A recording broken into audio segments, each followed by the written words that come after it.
क्या स्थानीय युवा का एक पंजीयन होगा।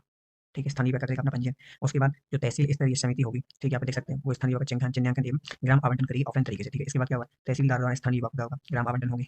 ठीक, नमस्कार साथियों, आज हम बात करने वाले हैं मध्य प्रदेश सर्वेयर के बारे में।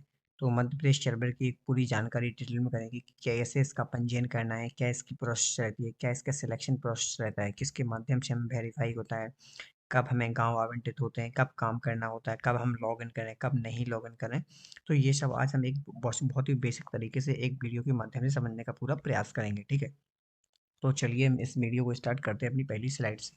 जैसे कि पहली स्लाइड में आप यहाँ पे देख सकते हैं, यहाँ पे बताया गया स्थानीय युवा सर्वेयर का परिचय है ना। बेसिक परिचय देखेंगे हम पहले।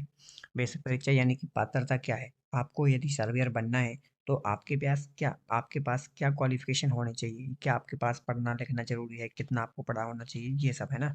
तो सबसे पहले देखिए, आपकी आयु देखी जाएगी।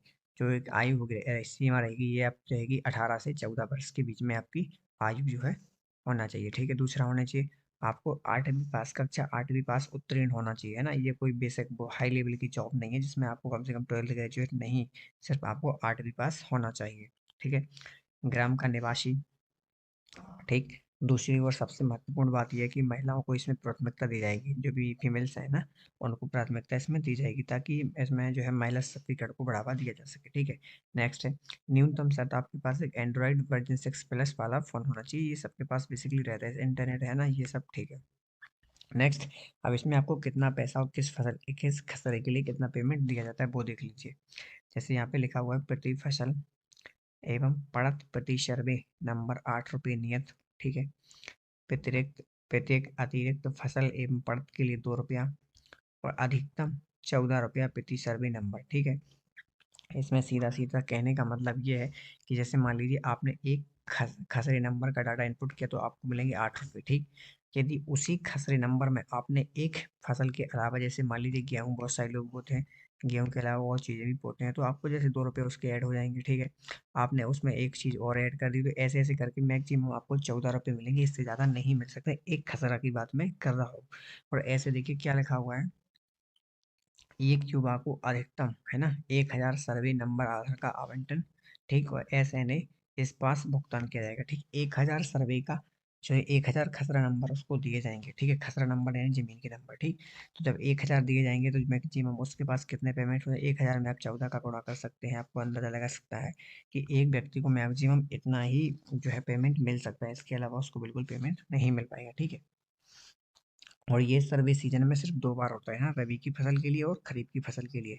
तो अभी बेसिकली आपको पता है कि अभी सीजन कौन सा चल रहा है, अभी रबी की फसल का सीजन है, तो इसका सर्वे जो है 26 तारीख से या 20 तारीख से लगभग प्रारंभ हो जाएगा। तो ठीक है, अभी आप लोगों को जिसने फॉर्म नहीं भरा है तो वो फॉर्म भर सकता है। फॉर्म कैसे भरना है चलिए वो भी हम इसमें थोड़ा बहुत बता देते हैं।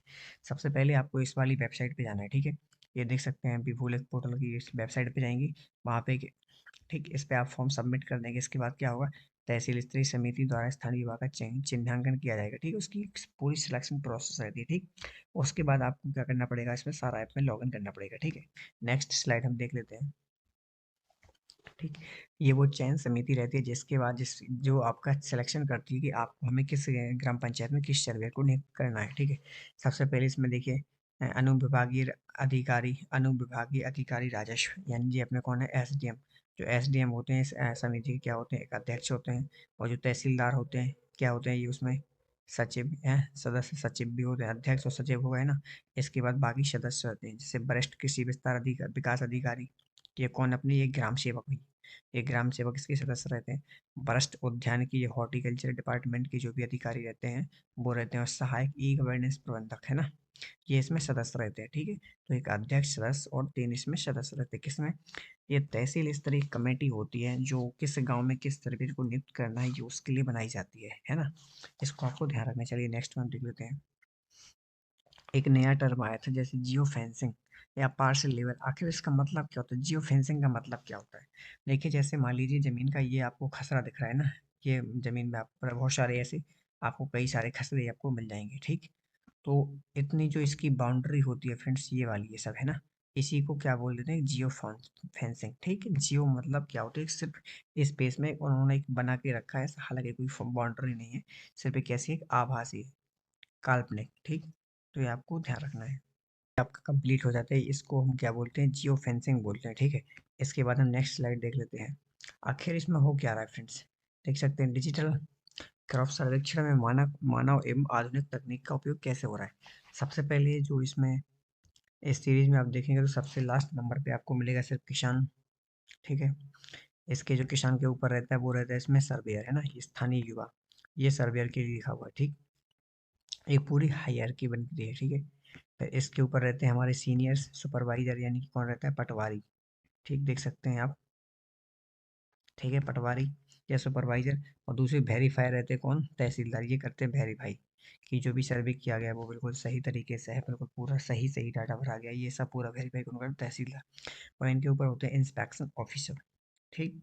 जो एसडीएम लेवल या उनसे अधिक लेवल के होते हैं कलेक्टर्स और सीईओ, ये सब, है ना। इसके बाद यहाँ पे आप देख सकते हैं आधुनिक तकनीक से प्राप्त डेटा का कैसे यूज होता है इसमें।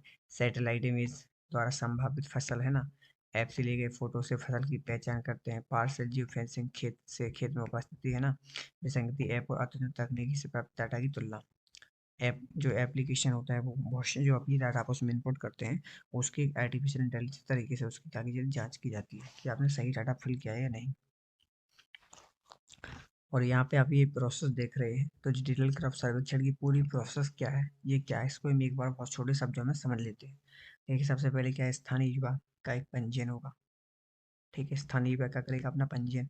और उसके बाद जो तहसील स्तरीय समिति होगी, ठीक है, यहाँ पे देख सकते हैं, वो स्थानीय युवा का चिन्हांकन एवं ग्राम आवंटन करेगी ऑफलाइन तरीके से, ठीक है। इसके बाद क्या होगा, तहसीलदार द्वारा स्थानीय युवा को क्या होगा, ग्राम आवंटन होंगे, ठीक। इसके बाद स्थानीय युवा द्वारा फसल सर्वे किसान एमपी किसान ऐप से भी किया जा सकता है, ठीक है। इसके बाद सर्वे हो गया, है ना, सर्वेक्षण हो गया। इसके बाद सुपरवाइजर द्वारा सहमति, और ठीक है, जो 1% रहता है इसका, जैसे तहसीलदार को उसका वेरिफिकेशन करना होता है वहां पहुंच के, है ना। इसके बाद असाइनमेंट डाटा का स्थानीय वादों का द्वारा पुनरावलोकन और सर्वेक्षण, यानी बहुत सारा डाटा ऐसा रहेगा जो बिल्कुल गलत हो सकता है, बहुत कुछ भी हो सकता है। तो उसको फ्रेंड्स क्या होता है, उसका हमें रिव्यू करना पड़ता है, उसके लिए पुनरावलोकन, ठीक है। उसके द्वारा किसान द्वारा इस पर आपत्तियां दर्ज की जाती हैं, बहुत सारा डाटा गलत हो जाता है ना। इसकी विसंगतियों को भी हमें एक बार फिर से 1% वेरिफिकेशन होता है। इसके बाद आप देख सकते हैं निरीक्षण अधिकारी द्वारा 20% ग्राम का परीक्षण। इसके बाद होता है फसल सर्वेक्षण का अंतिम अनुमोदन, ठीक है। इसके बाद देख सकते हैं फसल अद्यतन एमपी भूले पोर्टल पर फसल का जो डाटा है उसको अपलोड किया जाता है ना।